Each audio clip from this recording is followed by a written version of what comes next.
हम सभी को पता है कि तांजीरो की सन ब्रीदिंग ने ताइशो एरा में सनराइज काउंटडाउन आर्क के दौरान मुजान किबुत्सुजी को हराने के लिए एक बहुत ही इंपॉर्टेंट रोल निभाया है। लेकिन सोचो अगर तांजीरो कभी सन ब्रीदिंग को सीख ही नहीं पाता और अपनी खुद की ब्रीदिंग स्टाइल को बनाता तो उसकी पावर किस लेवल पर होती और साथ ही में स्टोरी में क्या क्या चेंजेस होते।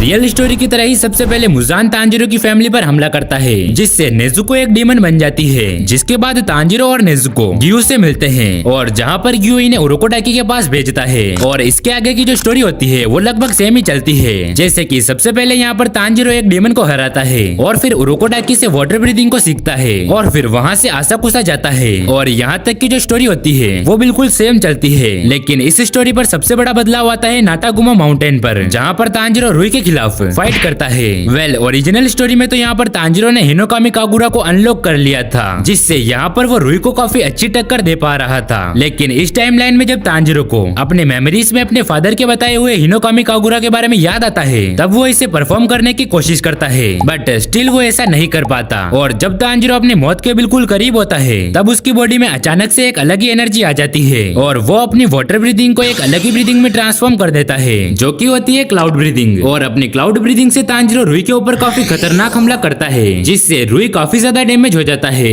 और आखिर में यहाँ पर ग्यू आकर रुई को हरा देता है। यहाँ पर मैं तुम्हें बता दूं कि तांजीरो की जो क्लाउड ब्रीदिंग है वो सन एंड वाटर ब्रीदिंग से इंस्पायर है। अब बटरफ्लाई मेंशन में अपनी रिकवरी के दौरान तांजीरो काफी ज्यादा चिंतित होता है, बिकॉज उसे पता है कि उसने रुई के अगेंस्ट वाटर ब्रीदिंग के अलावा एक अलग ब्रीदिंग का भी यूज किया है। लेकिन यहाँ पर तांजीरो को इस बारे में ज्यादा कुछ याद नहीं होता। लेकिन खैर बटरफ्लाई मेंशन में होना तांजीरो के लिए एक काफी अच्छी अपॉर्चुनिटी होती है, बिकॉज यहाँ पर वो द इंसेक्ट आशिरा शिनोबु कोचो के अंडर में ट्रेन होगा। वैसे तो हमें पता है कि शिनोबु एक ऐसी आशिरा है जो कि 12th किजुकीस या फिर उससे भी नीचे लेवल के डीमंस का सिर नहीं काट सकती, जिसका सबसे बड़ा रीजन है उसकी स्मॉल और वीक बॉडी। लेकिन फिर भी वो डीमंस को मारने के लिए एक नेचुरल तरीके का यूज करती है, जिसमें वो डीमंस को पॉइजन देकर मारती है। तो अब शिनोबु यहाँ पर तांजीरो की फर्स्ट टीचर होगी और वो तांजीरो की क्लाउड ब्रीदिंग को डेवलप करने में उसकी मदद करेगी। और जब शिनोबु तांजीरो की ब्रीदिंग और उसकी मूवमेंट को एनालाइज करती है तब उसे पता चलता है कि तांजीरो क्लाउड ब्रीदिंग का यूज करता है, जो कि यहाँ पर तांजीरो की वाटर ब्रीदिंग और उसकी नेचुरल पावर से मिलकर बनी है। और यहाँ पर मैं तुम्हें बता दूं कि तांजीरो की जो नेचुरल पावर है वो हिनोकामी कागुरा से रिलेट करती है। और जब तांजीरो हिनोकामी कागुरा के बारे में शिनोबु को बताता है तब शिनोबु उसे रेंगोकू से एडवाइस लेने के लिए बोलती है। और जब तांजीरो रेंगोकू को हिनोकामी कागुरा के बारे में बताता है तब रेंगोकू तांजीरो को ये एडवाइस देता है कि वो अपने हिनोकामी कागुरा और क्लाउड ब्रीदिंग को कंबाइंड करके अपनी क्लाउड ब्रीदिंग को और भी ज्यादा पावरफुल बना सकता है। और ऐसा करने के लिए तांजीरो रेंगोकू से ट्रेनिंग लेना शुरू कर देता है। अब जब मुगन ट्रेन में एनमू के अगेंस्ट तांजीरो की फाइट होती है वो यहाँ पर लगभग सेम ही चलती है, जैसे कि रेंगोकू जेनेत्सु और नेजुको मिलके ट्रेन में बैठे पैसेंजर्स की जान को बचाते हैं।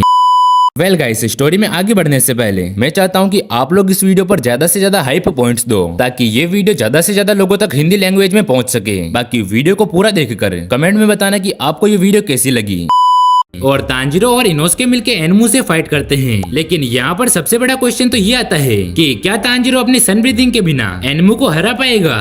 हाँ, बिकॉज यहाँ पर तांजीरो ने शिनोबु और रेंगोकू के साथ ट्रेनिंग करके अपनी क्लाउड ब्रीदिंग को अच्छे से मास्टर कर लिया है, जिस वजह से यहाँ पर वो एनमू को हरा देगा। लेकिन यहाँ पर सबसे बड़ा चैलेंज तो तब शुरू होगा जब अकाजा अपीयर होगा और उसकी फाइट रेंगोकू के साथ होगी।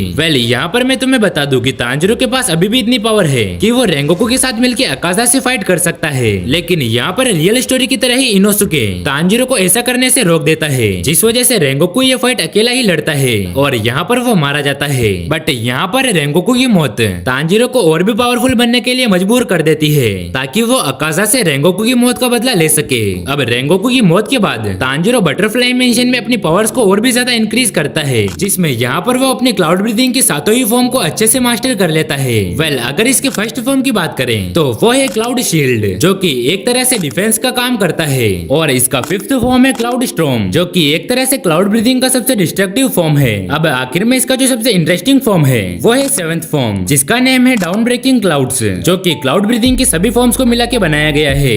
अब एंटरटेनमेंट डिस्ट्रिक्ट की स्टोरी शुरुआत में बिल्कुल सेम चलती है, लेकिन अब जैसे ही यहाँ पर ग्योतारो अपीयर होता है तो ये स्टोरी इपिक मोड में शुरू हो जाती है। इस बार यहाँ पर डाकी से तांजीरो जेनेत्सु और इनोसुके फाइट करते हैं और ये तीनों ही डाकी को इतनी बुरी पूरे तरीके से मार रहे थे कि यहाँ पर नेजुको को अपने बॉक्स से बाहर निकलने की भी जरूरत नहीं होती और वहीं तेंगेन ग्योतारो के साथ फाइट कर रहा होता है। अब डाकी के साथ फाइट करते समय तांजिरो अपनी क्लाउड ब्रीथिंग को अच्छे से मास्टर कर लेता है और वो डाकी को मारने का काम जेनेत्सु और इनोस्के को दे देता है और फिर वो यहाँ पर तेंगेन के पास उसकी मदद करने के लिए जाता है। अब क्योंकि यहाँ पर तांजिरो ने अपनी क्लाउड ब्रीथिंग को अच्छे से मास्टर कर लिया है, इसीलिए यहाँ पर वो तेंगेन के साथ मिलकर ग्योतारो के ऊपर भारी पड़ता है। अब यहाँ पर तांजिरो और तेंगेन मिलके ग्योतारो का गला काट देते हैं। वहीं दूसरी तरफ जेनेत्सु और इनोस्के मिलके डाकी का गला भी काट देते हैं और आखिरकार यहाँ पर अपर मून 6 मारा जाता है। वेल, हमें पता है कि ओरिजिनल टाइमलाइन में तांजिरो इस फाइट के दौरान काफी ज्यादा इंजर्ड हुआ था, बट इस बार यहाँ पर तांजिरो ज्यादा इंजर्ड नहीं होगा। लेकिन हाँ, यहाँ पर तेंगेन, जेनेत्सु और इनोस्के को काफी ज्यादा चोटें आएगी, लेकिन बटरफ्लाई मेंशन में इन सभी को रिकवर कर दिया जाएगा। तो अब तांजिरो का नेक्स्ट चैलेंज शुरू होता है स्वॉर्ड्समिथ विलेज में, जहाँ पर उसे मित्सुरी और गेन्या के साथ मिलके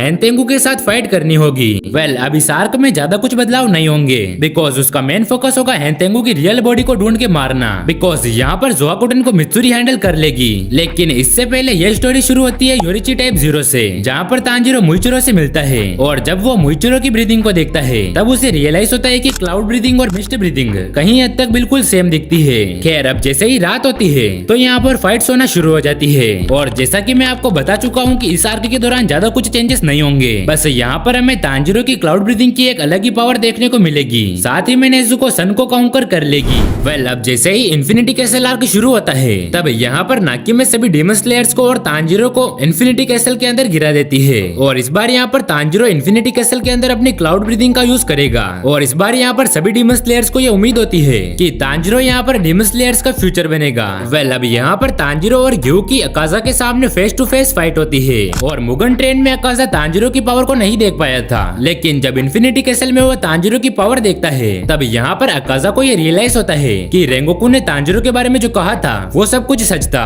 अब यहाँ पर तांजिरो अपनी क्लाउड ब्रीदिंग का यूज करके अकाजा को काफी ज्यादा डैमेज दे देता है और फिर आखिर में यहाँ पर ग्यू आकर अकाजा का गला काट देता है। अब यहाँ पर अकाजा को हराने के बाद ये लोग सीधा मुजान की तरफ जाते हैं। अब जैसे ही ओबनाई और मित्सुरी नाकीमे को मार देते हैं तब ये फाइट इन्फिनिटी कैसल के बाहर होना शुरू हो जाती है, जहाँ पर सभी डीमन स्लेयर्स अपनी ब्रीदिंग स्टाइल का यूज करके मुजान के ऊपर अलग अलग एंगल से वार कर रहे होते हैं। लेकिन इस बार यहाँ पर स्टोरी में कुछ डिफरेंट होने वाला है, बिकॉज यहाँ पर हम देखते हैं तांजिरो की मास्टर की हुई क्लाउड ब्रीदिंग का ट्रू पोटेंशियल, जिसमें तांजिरो क्लाउड ब्रीदिंग की 7th form down throw clouds का यूज करता है। और यहाँ पर इसी फाइट के दौरान तांजिरो को एक फ्लैशबैक में योरिची और मुजान की फाइट दिखाई देती है, जिसमें तांजिरो को मुजान के वाइटल ऑर्गन्स के बारे में पता चलता है और फिर यहाँ पर फाइट के दौरान तांजिरो मुजान के उन्हीं वाइटल पॉइंट्स के ऊपर वार करता है, जिससे यहाँ पर मुजान की बॉडी काफी ज्यादा डैमेज हो जाती है और आखिर में यहाँ पर सनराइज होते ही मुजान मारा जाता है। और जैसे ही ये फाइट खत्म होती है तब तांजिरो को ये रियलाइज होता है कि क्लाउड ब्रीदिंग तांजिरो की खुद की बनाई हुई ब्रीदिंग थी ही नहीं, बल्कि यहाँ पर वो सन ब्रीदिंग का दूसरा रूप थी। लेकिन खैर, सेंगोकू एरा के बाद इन 500 सालों के अंदर आखिरकार मुजान मारा गया। वेल, अब अगर तुम लोग डीमन स्लेयर के पूरे पावर सिस्टम के बारे में जानना चाहते हो तो स्क्रीन पर आ रही वीडियो पर क्लिक करो।